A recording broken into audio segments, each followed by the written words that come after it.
If you're someone who believes that quantum computing is just a hype, then this episode is for you. Hey there, I'm your host Jay and I'm a quantum AI researcher. Today we have with us Murray Thom, who is the vice president at D-Wave and has been building at D-Wave since last 22 years. Today, Murray helps us to understand how D-Wave is helping its customers to build production application using quantum computers to increase their efficiency. What are these different applications that quantum computing is actually helping with? What quantum computing has in store for AI? What has been the journey since the very early days of quantum computing? What's going on in quantum landscape, and what are some of the first applications that could disrupt that quantum computing could disrupt in near future? There's a lot that we discuss in this podcast, and if you're anyone who is slightly somehow involved in quantum computing, I can tell you that this is a must watch session.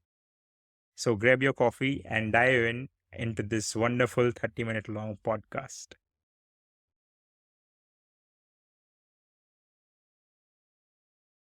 Hi, Murray. Thanks for accepting the invitation and joining today. And we are really excited to have you on the Thank you, show. Jay. It's great to be here with you. Yeah. And so you're someone who has been at BVA for 20 plus years, and you've seen this industry, this technology of quantum computing grow.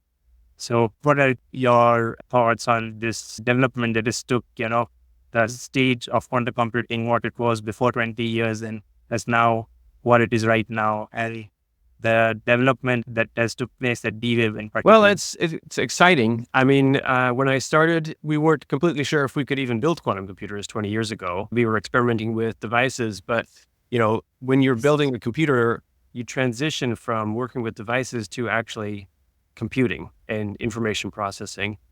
And that is a phase I've had the exciting opportunity to transition through with D-Wave in terms of the technology development. And today, D-Wave is a full stack quantum computing company. We're developing our 6th generation commercial quantum computers. We've got a Leap quantum cloud platform that's available to users in 42 countries around the world, an open source software development kit called Ocean that people can program the systems in Python with. We've been working with companies in a variety of places around the world to help them get production applications running using quantum computing technology. So it's very exciting to see the technology get to the point where grocery retailers are seeing advantages in their business with their workforce scheduling using our technology. And our business is, well, in terms of quantum computing, there's a lot of hope and there's also a lot of hype. I've seen that it makes sort of difficult for businesses to understand on how to understand and adopt this new technology. When working with traditional businesses who are trying to adopt, what sort of challenges do you face trying to explain them? Well, I think the key challenge for me is being able to speak with enough folks. That's why I'm really excited to be on your podcast, Jay, because the information is there and the technology is there and the opportunities are there. So the main thing is to help people understand that quantum computing technology is now available to help them run production applications and bring business value. We've got companies who are running production applications, even some of our customers like Savantex, when they were talking about running their operations at the Port of Los Angeles, they were able to help increase the amount of cargo being handled there by 60% every day and reduce the truck turnaround time by 12%. They were calling our systems every 15 seconds, 2 shifts a day, 6 days a week. So it's absolutely possible to be using quantum computing technology in a high availability, high uptime context where you're expecting your 99.9% availability and you can run applications that bring your businesses value. And I think that, like everybody, in that context of excitement and hype, it's a powerful technology and it's new. So everyone is exploring it and getting a sense of where it provides value. In that context where there's part of the unknown, sometimes folks will make extrapolations or predictions that aren't necessarily accurate. That's part of what happens when you're discovering something new. Also, if you're speaking with folks who are relatively new to the field. It's certainly been my experience, having been in the experience for 22 years, I've got a pretty broad view of the technology, the companies, and the industry as a whole.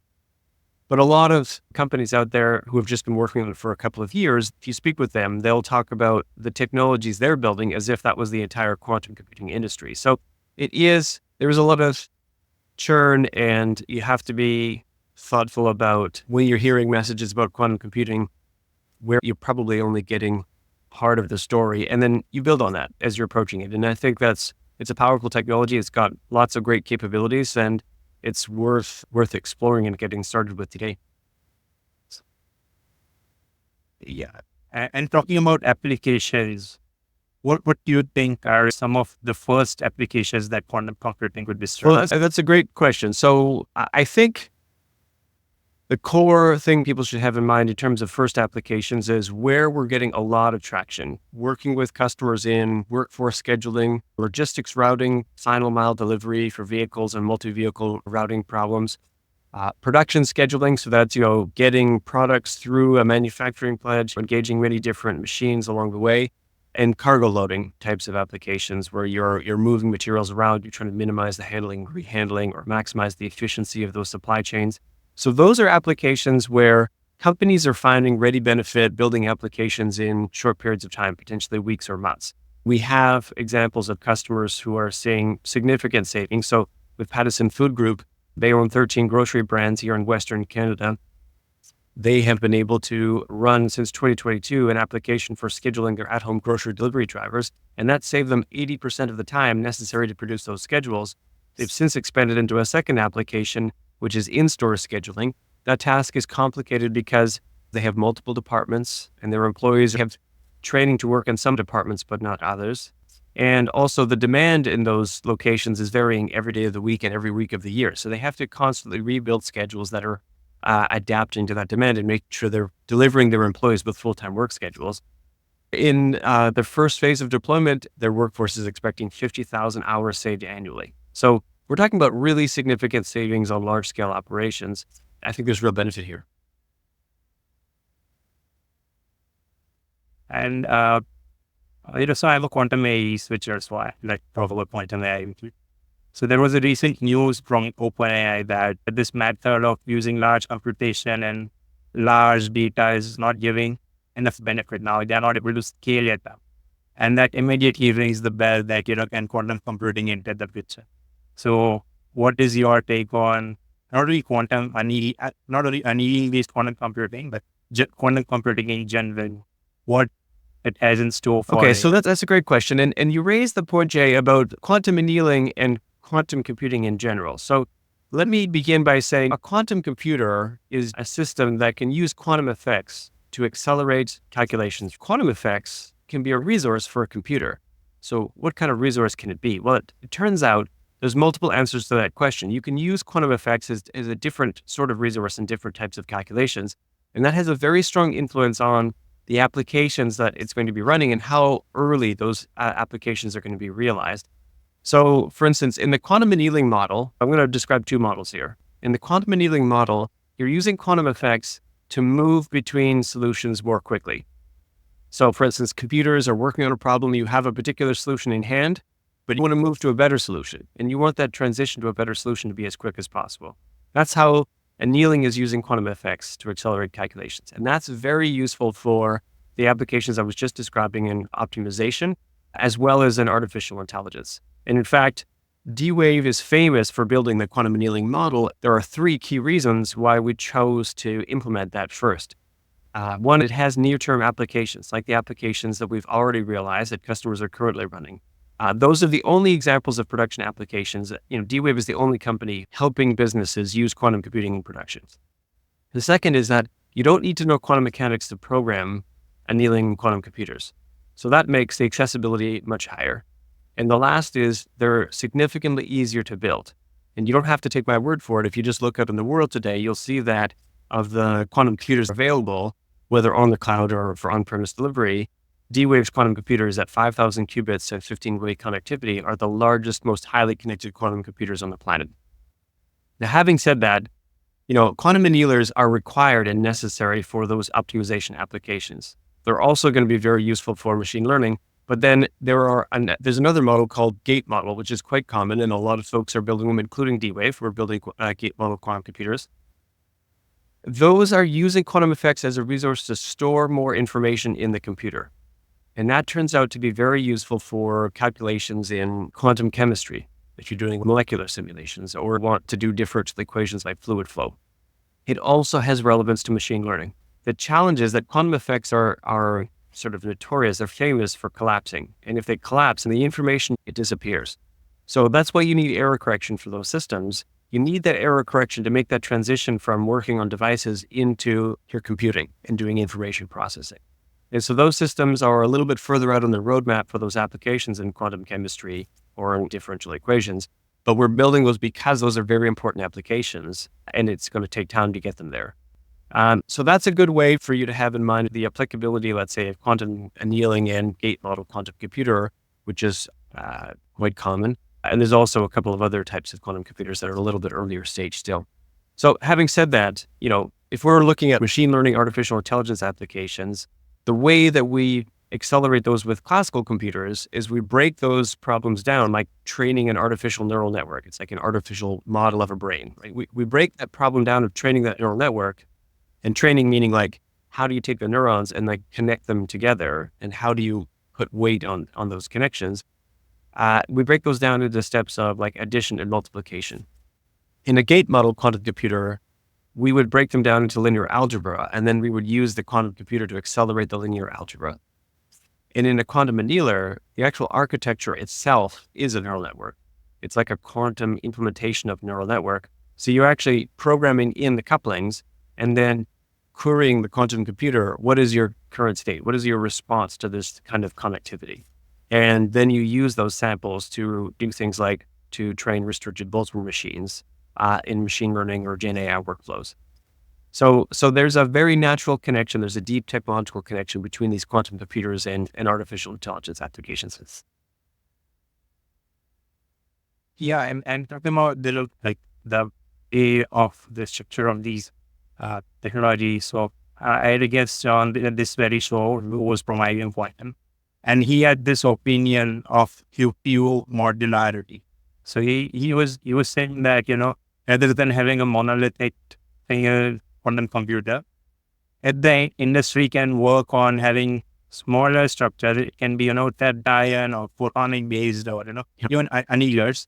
If all of these smaller structures can work together, it can bring more powerful quantum computing rather than the monolithic structure. Well, I would push back and say it's not the case that a monolithic structure can't do much. It's that some people's quantum processors are just really early stage, so they're just too small.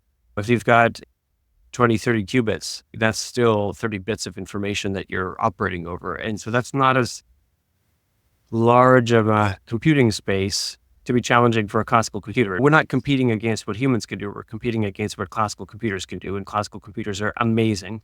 They've been developed for 70 years. So it has to be significantly better than what a classical computer can do.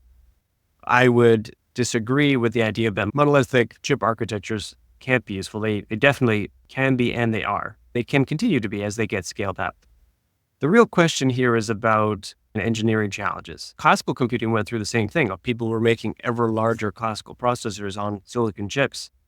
And then there was this question of, well, should they continue making larger, very intensely powerful chips, or should they be making massively parallel architectures with smaller, less powerful chips?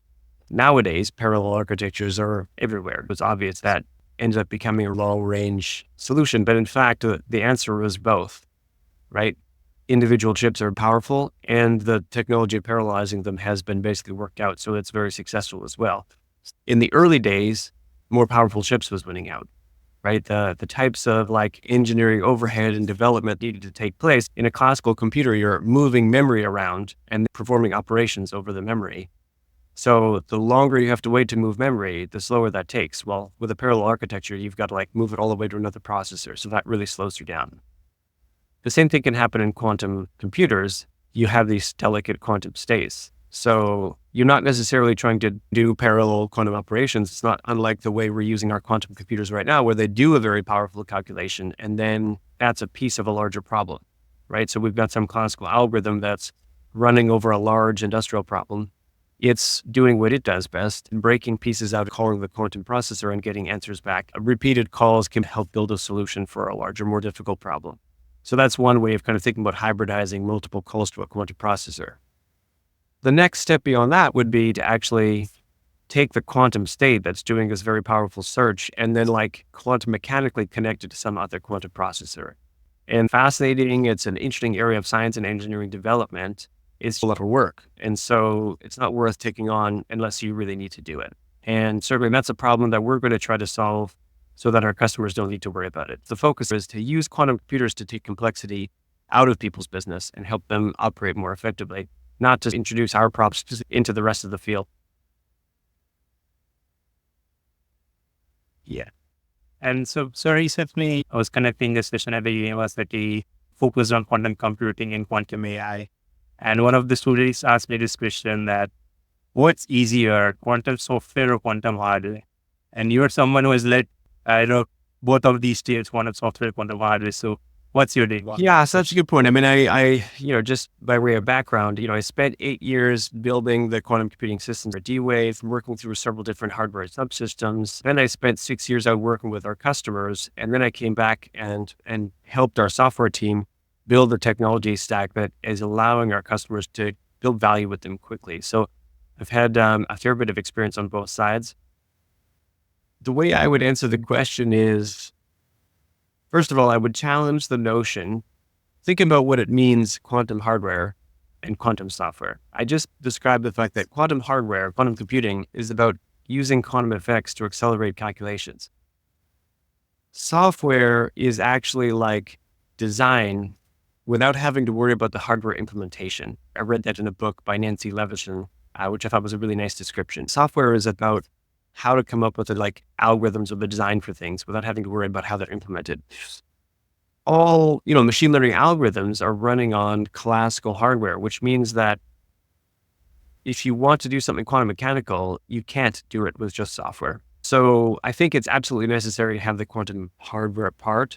And then the question is, how difficult is it to build applications on top of that hardware? And I would say that's getting easier and easier all the time. The acceleration for developing applications quickly is moving very fast because we've got a lot of experience now trying out different problems. So we know the ones where quantum computers are suitable. We also know what classical computers are good at relative to quantum computers. So we are only using the quantum computers for its core tasks that it's excellent at. That complementary nature allows us to hybridize them, which is allowing the quantum technology to be used in applications much more quickly than if you just tried to fit the entire application onto it. And then you have all the benefits of open source software development kits, like the Ocean SDK that D-Wave has. Because it's open source, it's easy for a company to bring it in. They can scan it, they can see the dependencies. It's good for their security team. We're also, at D-Wave, we're engaging a lot of different communities. We're engaging physicists who are programming our systems at the low layer and discovering its core capabilities and uncovering new strengths for quantum computing. We're engaging mathematicians who are coming into the mid layer, and they're finding transformations from those quantum machine instructions into applications that are more effective and more efficient. So they're finding more efficient ways to use the quantum processors to accelerate algorithms. And then we've got software developers who are developing those algorithms in different application spaces. As they're doing that, they're creating early versions of templates that can allow those applications to be built, rebuilt, maintained, and expanded into new areas of the business. All of that development provides a compounding benefit for commercial companies and software developers. They're building on the work of earlier software developers and seeing that acceleration. So I think that's making the progress on the software side happen very rapidly. So you've spent 22 years at DOE. So any particular experiences or challenges that you still remember that was really difficult to solve? Oh, so many, Jenny, so many. I would say when we first started working with customers, we were helping them write application code. And what we found was we were having to write and rewrite a lot of the same code for each of the projects that we were working on with our customers to develop. So we were kind of missing that opportunity to get the compounding benefit of previous code that we had written. And that was the turning point when we started to move into open source software in the software development kit, where we could recognize that there were excellent projects like Network X. That was a software program written by Los Alamos National Laboratories that was helping people with the formulation of challenging optimization problems. So, it didn't make sense for us to rebuild that. We built on extensions on top of that so that people who are familiar with that code could use it to program our systems. And also for our benefit, it made it easier for our customers to use that code as they're building applications for quantum computers. And that transition, was like a major shift in our whole toolkit and our philosophy. So that was, that took some time and convincing.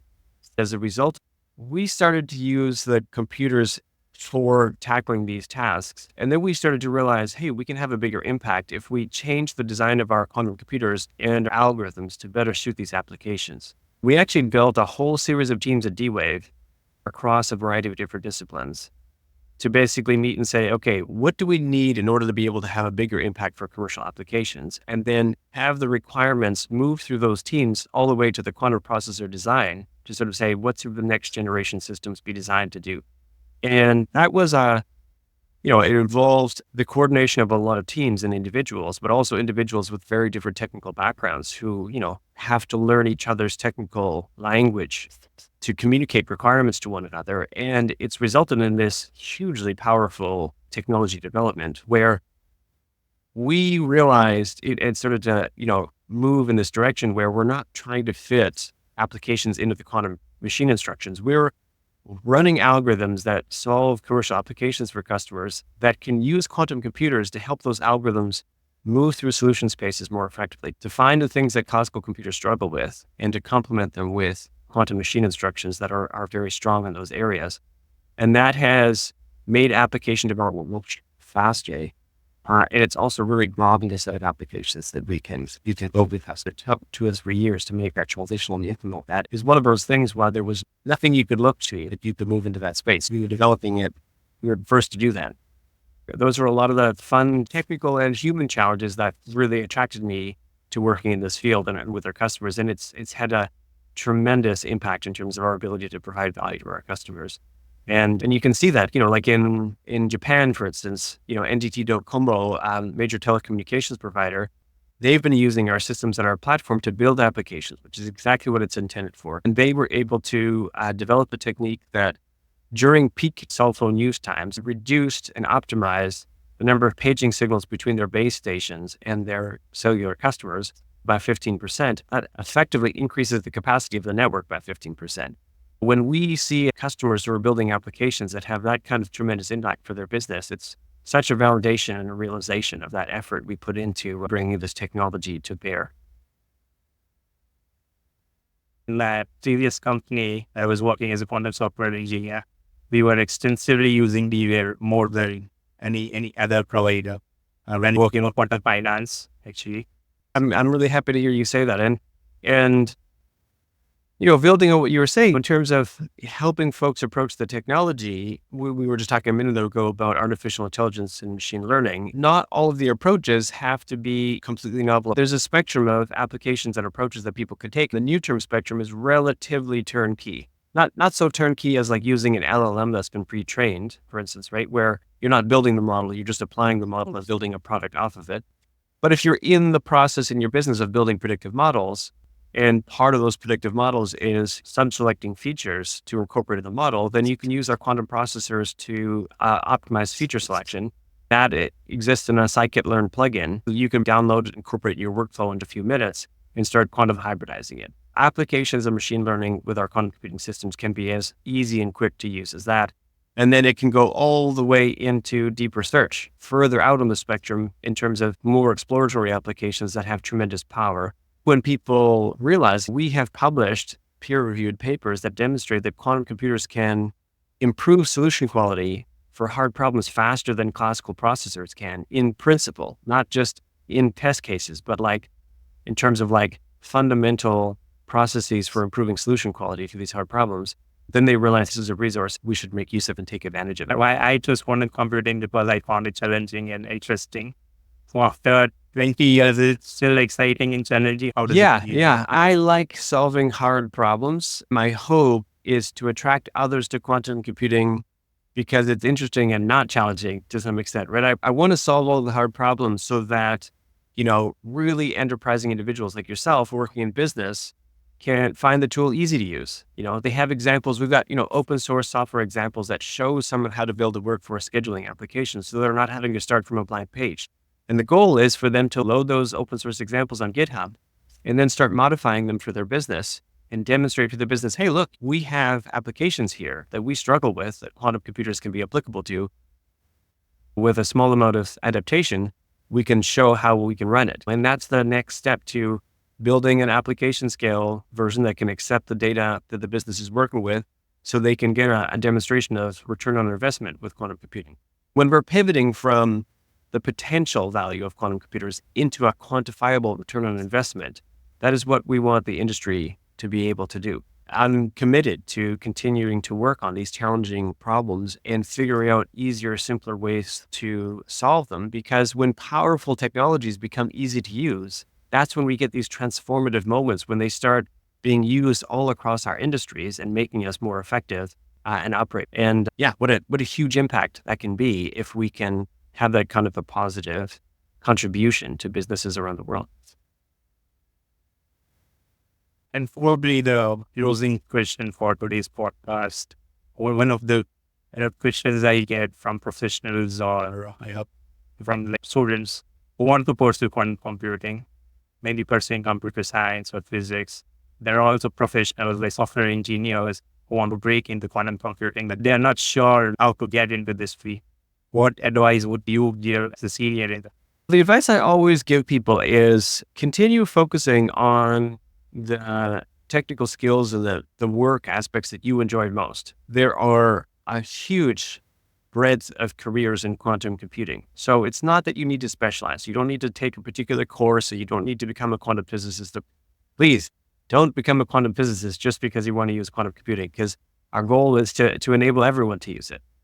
At D-Wave, we have mechanical engineers, electrical engineers, software developers, DevOps professionals, quality assurance and test engineering, graph theorists, machine learning experts, and folks in shipping and receiving, folks who are doing human resources work and working on, professional development. You absolutely can have a rewarding career in quantum computing. One thing to keep in mind is, do you want to work at the companies building the technology itself, or do you want to be working at a company that's putting it to use? If we think about it, the direction that quantum computing is headed, certainly the direction that D-Wave is headed, is along the lines of like a large scale technology provider. Our Leap Quantum Cloud platform is exactly that. It's a platform to help industries build applications and leverage quantum computing technology. So just like, let's say NVIDIA or Intel, the goal here is that, while those companies may be large, the industries that are productizing, creating new products using those chips are much, much larger, and that's where quantum computing is headed. So you can have a huge growth and thriving career by understanding, quantum computing, its software examples, and then building it into applications and then drawing the technology in. And that's a major value in contribution to the industry. In fact, I think it's the fastest growing, largest portion of the industry to come. So whether you're interested in joining D-Wave or other quantum computing companies, we've got job postings out. So please, job finders, have a look on our website or careers page and apply for those jobs. If you're looking to apply the technology, use your skills, things that you're very good at that are more difficult for other people to do, and apply those to, using quantum computing technology to build value with those applications. I think it would be very successful. Thanks, Murray, for joining us today. It was a great session, because quantum annealing, I personally feel that quantum annealing is sort of a less talk topic online, but it's way more powerful than the gate mode. And that's my Thanks, Jay. Thanks. Well, I think it's exciting. I think for your viewers, they're going to be delighted to discover it and to start using it. Quantum computing's best kept secret. Yeah.